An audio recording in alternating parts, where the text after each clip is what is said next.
of any kind of comparison, তিনি সব ধরনের তুলনার ঊর্ধ্বে।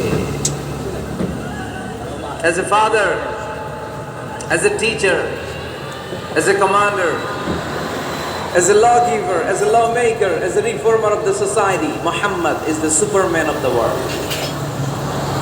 সুবহানাল্লাহ পড়তে পারলেন না? স্বামী হিসেবে, বাবা হিসেবে, নেতা হিসেবে, সমাজ সংস্কারক হিসেবে, নবী হিসেবে আল্লাহ রাসূল সাল্লাল্লাহু আলাইহি ওয়াসাল্লাম হচ্ছেন এই পৃথিবীর একজন সুপারম্যান। আল্লাহু আকবার।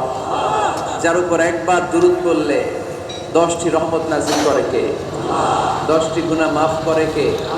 যিনি দুরূদ পড়ল তার স্ট্যাটাসকে 10 গুণ বাড়িয়ে দেয় কে? ওই হাবিব সাল্লাল্লাহু আলাইহি ওয়াসাল্লামের উম্মত হতে পেরে আমরা খুশি না বেজা? আমরা আল্লাহর রাসূল সাল্লাল্লাহু আলাইহি ওয়াসাল্লামকে আজকে জানার চেষ্টা করব কোরআনের আলোকে। ইনশাআল্লাহ পড়েন। আল্লাহর হাবিব সাল্লাল্লাহু আলাইহি ওয়াসাল্লাম এতটাই মর্যাদার অধিকারী, ওনার স্ট্যাটাস এত হাই, উনি যদি ওনার মুখ দিয়ে কখনো বলেছেন ইয়েস, ওটা শরীয়তেও ইয়েস। উনি যদি মুখ ফসকে কখনো বলেছেন নো, মানে না, এটা শরীয়তেও না। তার মানে উনি হ্যাঁ বললে এটা হালাল হয়ে যায়, উনি না বললে এটা হারাম হয়ে যায়। উনি আঙ্গুল তুললে চাঁদ ভেঙে 2 ভাগ হয়ে যায়। উনি জমিন থেকে পা উপরে উঠালে আল্লাহর আরশের দিকে মেরাজে চলে যায়। উনি এমন নবী, উনারে বাদ দিলে ইসলাম থাকে না, থাকে? উনি এমন রাসূল, উনারে বাদ দিলে কোরআন বোঝা যায় না, কারণ কোরআন ওনার উপর নাজিল করেছে কে? আল্লাহ।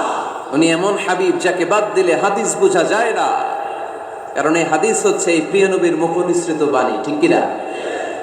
উনি এমন রাসূল যাকে বাদ দিলে সালাত বোঝা যায় না, কারণ সালাত কেমন করে পড়তে হয়, আদায় করতে হয় বিশ্বনবী হাতে কলমে শিক্ষা দিয়েছেন, ঠিক কি না?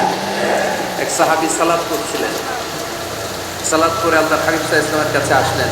আল্লাহ রাসূল বললেন সাল্লি ফা ইন্নাকা লাম তুসাল্লি, রিপিট ইউর সালাত because you didn't offer your সালাত ইন দ্য কারেক্ট ওয়ে। আবার নামাজ পড়া হয়নি। সাহাবী যে আবার পড়লেন, আবার আসলেন, আল্লাহর হাবিব বললেন আবার পড়ো, হয় নাই। সাহাবী পরে আসলেন, আল্লাহর হাবিব বললেন সাল্লি, এসে বললেন ইয়া রাসূলুল্লাহ, এর চেয়ে ভালো তো আমি পড়তে পারি না। আল্লাহর হাবিব জড়িয়ে ধরলেন আর বললেন আসো শিখিয়ে দেই কেমন করে সালাত পড়বে। সালাতে কোনো তাড়াহুড়ো করবে না। রুকুতে যখন যাবে তোমার পিঠটা হবে স্ট্রেইট ফরওয়ার্ড, স্ট্রেইট ফরওয়ার্ড। রুকু থেকে সোজা হয়ে দাঁড়াবে, 2 সিজদার মাঝখানে সোজা হয়ে বসবে। সিজদায় যখন যাবে রিল্যাক্স করবে। সালাতে কি করতে হয়?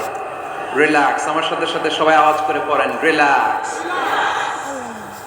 সালাতে রিল্যাক্স করবেন, তাড়াহুড়ো করতে পারবেন না। আল্লাহ বোঝা যায় না, কারণ এই হাবিব বলেছেন খুযু আন্নী মানাসিকাকুম, কেমন করে হজ করতে হয় আমার কাছ থেকে শিখে নাও।